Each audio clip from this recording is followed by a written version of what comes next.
नमस्कार, news circle में स्वागत है आपका। मैं हूं योगेश मिश्रा। एशिया कप 2025 एक रोमांचकारी मुकाबला, फाइनल मुकाबला पहली बार भारत और पाकिस्तान के बीच में होगा। कैसा रोमांच रहेगा, दोनों टीमें कैसा प्रदर्शन करेंगी, इन सब बातों को जानने समझने के लिए हमारे साथ आज वरिष्ठ पत्रकार संतोष शुक्ला सर हैं। सर, न्यूज़ सर्कल में आपका बहुत बहुत स्वागत। धन्यवाद योगेश।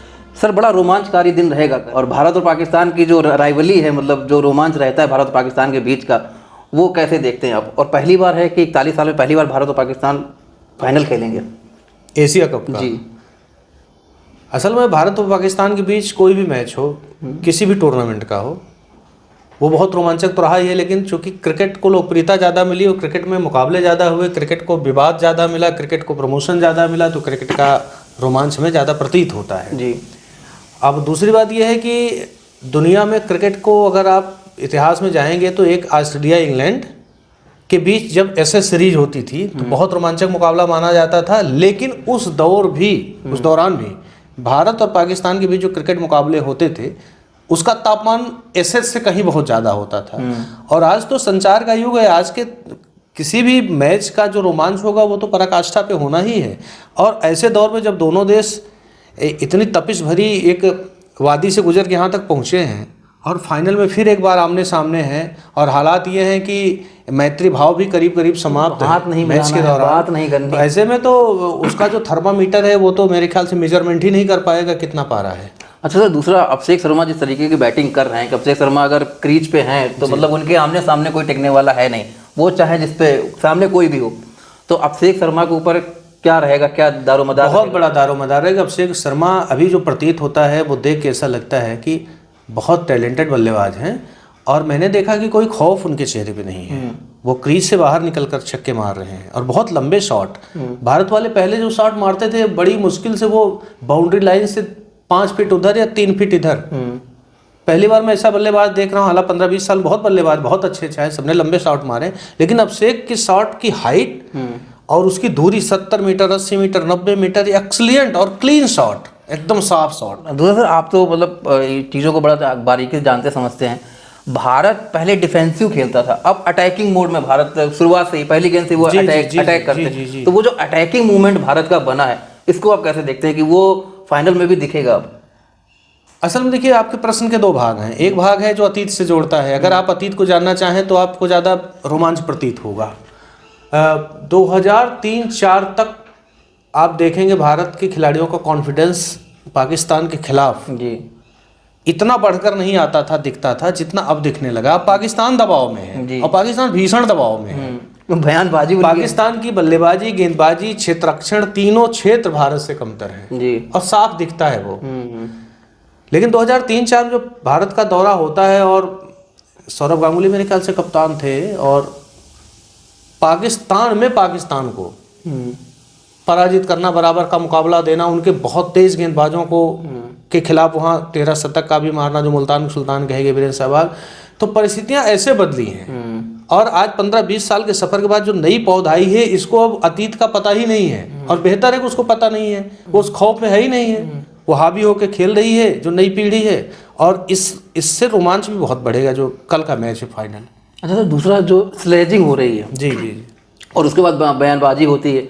शाहीन अफरीदी वो कहते हैं कि साहब चाहे जान चली जाए कल के मैच में और भारत को हम सबक सिखा के रहेंगे, तो इस चीज़ के क्या मायने हैं? असल में क्या है, भारत पाकिस्तान दोनों टीमों के खिलाड़ियों को उनके देशों के दर्शकों के दबाव में इस प्रकार का वातावरण मैदान पर बनाने के लिए बाध्य भी होना पड़ा है और इन दिनों बहुत ज़्यादा मतभेद भी है। देखिए साफ बताऊं मैं आपको, वो जो पाकिस्तान के दोनों खिलाड़ियों ने मैदान में जिस प्रकार का एक गेस्चर दिखाया है, जो हाव भाव उनका रहा है वो बहुत चिंताजनक है और आईसीसी ने मेरे ख्याल से उस पर शिकंजा भी कसा, प्रतिबंध भी लगाया है।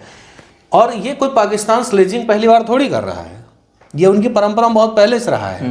और जावेद मियादाद इसीलिए जाने जाते थे, कहते थे तेरा रूम नंबर क्या, रूम नंबर जो ऑस्कर बताते हैं। तो बाद में पता चला कि तुम बार बार मेरा रूम नंबर क्यों पूछ रहे हो, कहते तेरे रूम में छक्का मारना है जी। तो स्लेजिंग के अलग अलग तरीके थे। आज वही जावेद मियादाद गावस्कर को सलूट करते हैं, बहुत मतलब रिगार्ड करते हैं, लेकिन वो स्लेजिंग का भाव पाकिस्तान के खिलाड़ियों में हमेशा ही ज़्यादा रहा है और भारत के खिलाफ तो बहुत ही ज़्यादा रहा है। अच्छा सर, जैसा जो कल का मैच रहेगा, भारत की जो बैटिंग लाइनअप है, आप देखिए कि 8 बल्लेबाज हैं जो किसी भी स्तर पे बैटिंग कर सकते हैं। जी जी जी। तो वो जो अभिषेक शर्मा से शुरू होता है और आखिरी में आप देखिए आगे, चाहे वो तिलक वर्मा रहे हों, चाहे वो शुभमन गिल हैं, सूर्या हैं, और मतलब बहुत पूरी बैटिंग लाइनअप, इसको आप कैसे देखते हैं?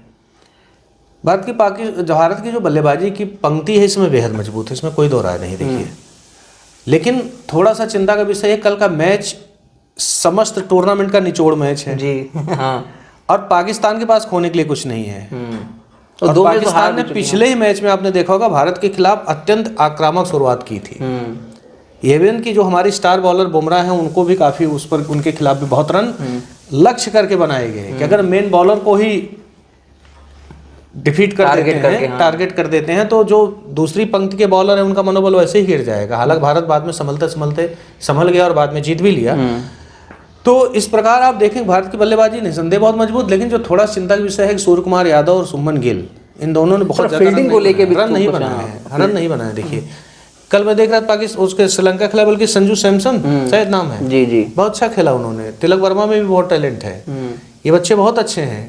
और ये मुझे आज भी मैच लगता है कि भारत बहुत ज़्यादा मजबूत रहेगा अगर कोई अप्रत्याशित बदलाव ना हो गया या पाकिस्तानी खिलाड़ियों ने अप्रत्याशित कोई प्रदर्शन ना कर दिया, क्योंकि पाकिस्तान के खिलाड़ी अप्रत्याशित प्रदर्शन के लिए जाने जाते हैं। 92 के वर्ल्ड कप में भी इतना मजबूत दिखते नहीं थे जितना वो सामने होके निकले थे। अच्छा, दूसरा सर, एक चीज़ नहीं लगता आपको कि फाइनल में भारत का प्रदर्शन अपेक्षाकृत वो वैसा नहीं रहा है? भारत प्रेशर में आ जाता है, जब चाहे एशिया कप रहा हो, चैंपियंस ट्रॉफी रही हो, और वो वर्ल्ड कप का भी फाइनल, तो वो एक अनावश्यक जो दबाव का बोझ रहता है वो दौर जा चुका। देखिए, ये दौर हम लोग बहुत शुरू में देखते थे। ये मेरे ख्याल से मोहम्मद अजहरुद्दीन जब कप्तान थे, ये तब तक की बात कह सकते हैं। उसके बाद सौरभ गांगुली के बाद तो मनोबली तो खिलाड़ियों का बड़ा टैलेंट तो तब भी था, आज भी है।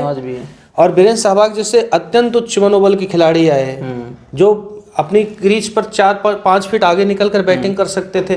और वीरेंद्र सहवाग ने दुनिया के सबसे तेज गेंदबाजों को अपने समय में खेला और पीटा है। सचिन तेंदुलकर तो थे ही थे, राहुल द्रविड़ दवाल थे, डिफेंस में मास्टर थे और बहुत अच्छा खेलते थे, सौरभ गांगुली ने बड़े लंबे छक्के मारे। तो कुल मिला जुला ये है ना कि जो मनोबल आपका बढ़ा है वो 2000 के का जो आसपास का समय है, 5 साल पहले और 5 साल बाद के, ये सर्वश्रेष्ठ कालखंड है भारत के लिए क्रिकेट के हिसाब से। और वहां से जो नींव रखी गई, आज भारतीय खिलाड़ी उस पर बहुत अच्छे से चल रहे हैं। एक सर आखिरी सवाल का जवाब और दीजिए। साहिबजादा फरहान जी, पिछले मैच में जब वो 50 बनाते तो एक गन सेलिब्रेशन करते हैं, वो टीवी बड़ा वायरल हुआ, उस पर सोशल मीडिया बहुत सारी पोस्ट लिखी गई। उसका जवाब जो है भारतीय टीम को देना ही देना है फाइनल के मुकाबले में।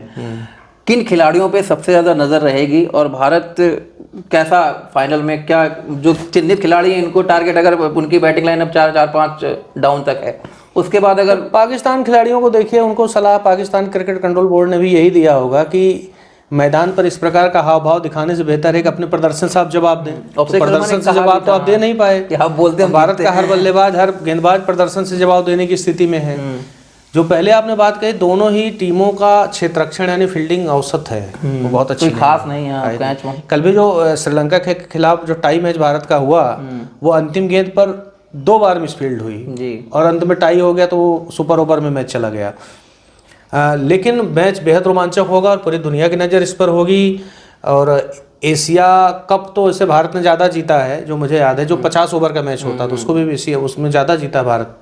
और श्रीलंका ने कल जो मैच खेला, अगर ये मैच इस प्रकार का प्रदर्शन उनका पहले रहा होता तो फाइनल के कंटेंडर वो होते, तो वो तो फाइनल तक पहुंचे नहीं। अंत में भारत पाकिस्तान के इस मैच को पूरे विश्व की क्रिकेट और क्रिकेट से जुड़े हुए दर्शक, हर प्रकार के दर्शकों को मैं शामिल नहीं कर रहा हूँ। फुटबॉल का दर्शक क्यों देखेगा, आप में क्या दिलचस्पी उसकी है, लेकिन क्रिकेट के दर्शक पूरी दुनिया भर में बहुत बड़ी संख्या में वो देखेंगे।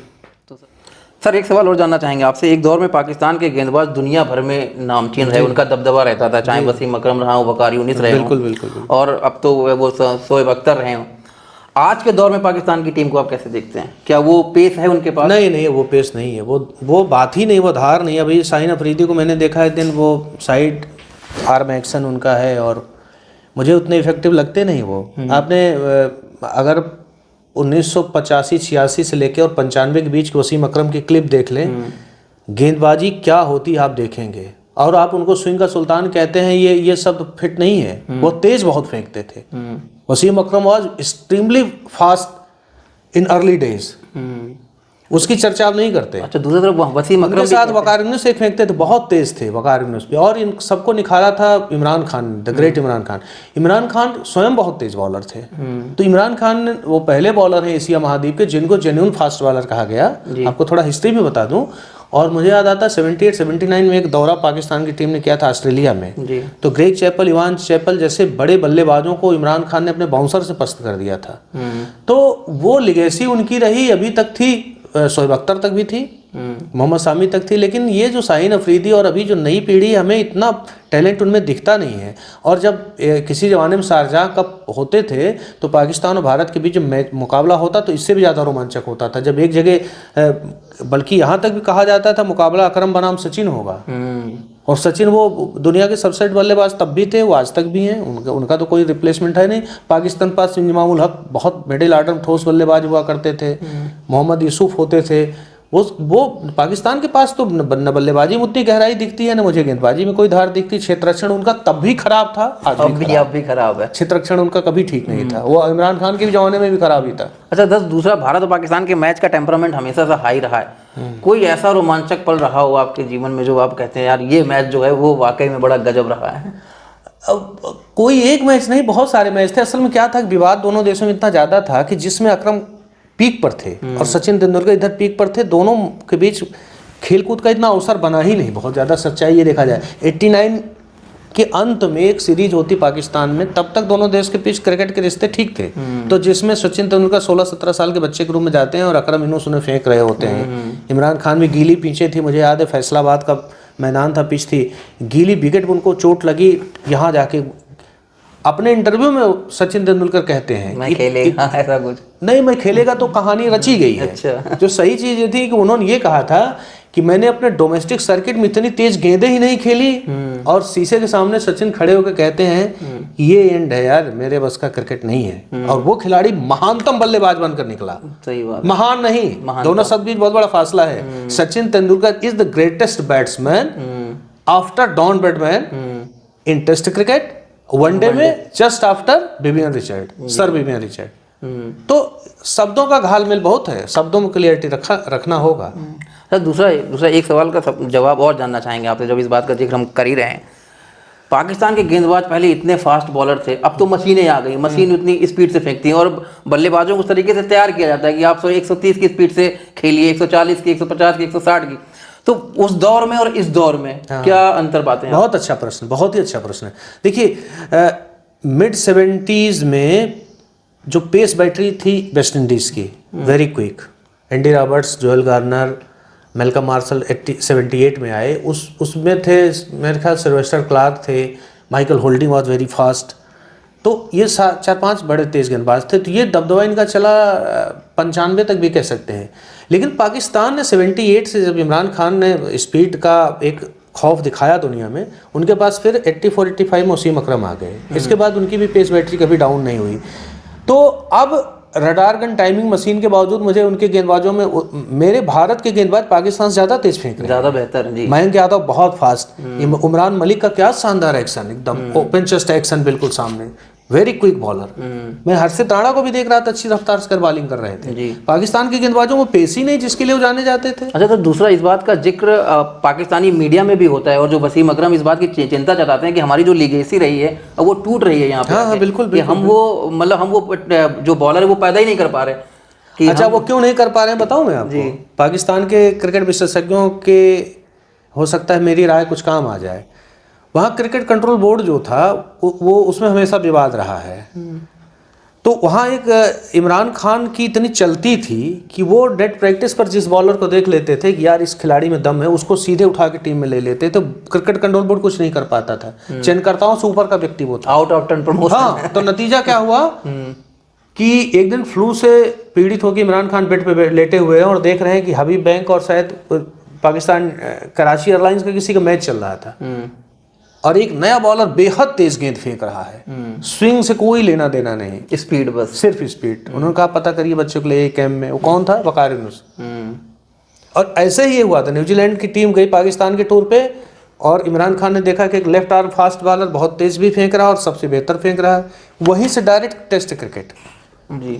तो ऐसे निर्णय लेने वाले थे। वहां तो पाकिस्तान में आप देखें जो पुराने खिलाड़ियों की कोई इज्जत नहीं है, वो अपने ओपिनियन मीडिया में दे रहे हैं, उनका कंट्रोल बॉडी उनको पूछने को तैयार नहीं। वसीम अकरम भी कहते, शोएब अख्तर इतना बड़ा बॉलर, और वो कहते हैं मेरे से कोई ओपिनियन अगर ले तो मैं क्यों ना बताऊं। मेरे सबसे ज्यादा गिला शिकवा तो यही है, वसीम अकरम से पूछने वाला कोई नहीं, वकार यूनिस से कोई पूछने वाला कोई नहीं, शोएब अख्तर से पूछने वाला कोई भारत में नहीं। क्या, भारत में एक संस्कार का असर आज भी है। आज भी क्रिकेट, अगर कपिल देव मैदान में चले जाएंगे तो सारे खिलाड़ी विनम्र होकर उनसे कुछ सीखना चाहेंगे, टिप्स लेते हैं, टिप्स लेते सचिन आज भी जाते हैं तो ये इवन मैं ये भी बताऊं, पाकिस्तान के तेज गेंदबाजों से भारत के तेज गेंदबाज जो नई जनरेशन के बच्चे मिलकर बहुत टिप्स लेते हैं, कोचिंग ले रहे हैं, कोई ना कोचिंग कोई ले रहे हैं, कहीं ना उनसे कहीं समझना coaching चाहते हैं। उनके अपने देश में उनको कोई नहीं पूछ रहा। तो सर आपका बहुत बहुत आभार। तो कल के मैच को लेकर जो फाइनल मैच होना है, टेम्परामेंट बड़ा हाई है और सबको यही उम्मीद है कि भारत एशिया कप जीते और पाकिस्तान को उसी तरीके से जवाब दिया जाए जिस तरीके से भारतीय टीम जहाँ जानी जाती है। फिलहाल अभी के लिए इतना ही, अगले एपिसोड में फिर किसी मुद्दे पर चर्चा करेंगे। तब तक के लिए मुझे दीजिए इजाज़त, नमस्कार।